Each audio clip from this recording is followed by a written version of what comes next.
Creativity is the most freeing form of self-expression. From a very young age, children are taught to not follow convention, but to problem solve in creative and unique ways. However, creativity degrades as one ages, leading to teaching methods developed to maintain these skills. In the case of deaf and hard of hearing children, the developmental focus lies in academia, leaving creativity out of the picture. Passis and Eden aim to prove that it is possible to improve creative thinking of deaf and hard of hearing children with the use of virtual reality through interactions with 3D environments. By allowing more inputs of interaction, VR allows for manners of thought involved in abstract concepts and ideas to be used to an extent than what is possible in the real world.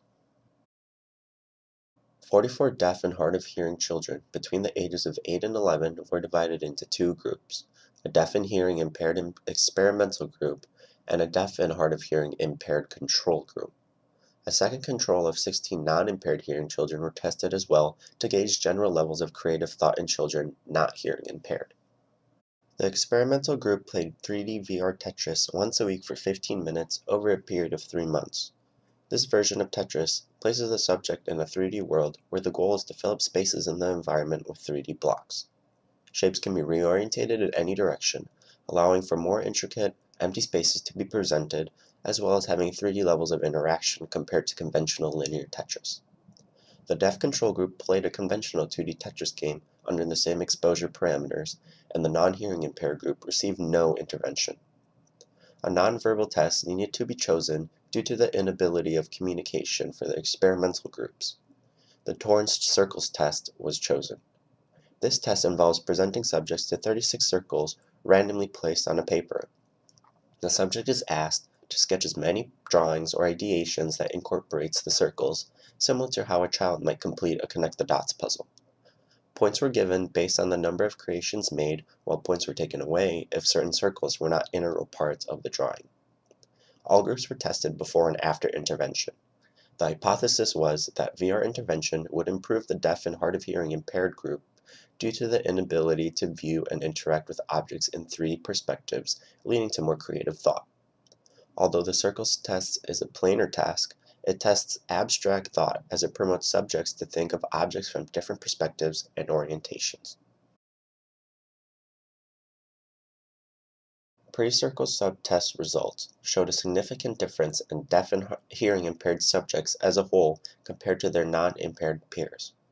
Scores for the experimental group, control group, and non-impaired control group were 7.05, 5.91, and 23 associations, respectively. Post-circle subtests showed significant improvement in the experimental deaf and hard of hearing impaired group. The experimental group averaged 18.1 associations, and the control group averaged still only 5.96. The experimental group training was so effective that a clear distinction was not found between the non-impaired control group and the experimental group. Furthermore, the lack of significant increase in the score for the deaf and hearing impaired control group showed that there was no retesting confound. The necessity for abstract thinking for deaf and hard of hearing children to function in a non-impaired world is quite clear. Many children of this group struggle greatly academically due to the convention of learning and teaching. Current methods of schooling focus greatly on developing academic-focused solutions to learning. However, abstract and creative thinking skills are left out. This study cements the legitimacy of modern technology serving as effective learning tools for children. Furthermore, this study supports previous findings that suggest that deaf and hard of hearing children can be just as skillful when given appropriate opportunities to develop their skills. Another advantage to virtual reality intervention is VR naturally causes the user to be extremely active. More active forms of learning may show greater effectiveness in learning for children in general, as the potential for more associations to be made exists through greater levels of exposure to stimuli. Although these findings are extremely particular and of small sample size, it proves promising in aiding an often forgotten group of students.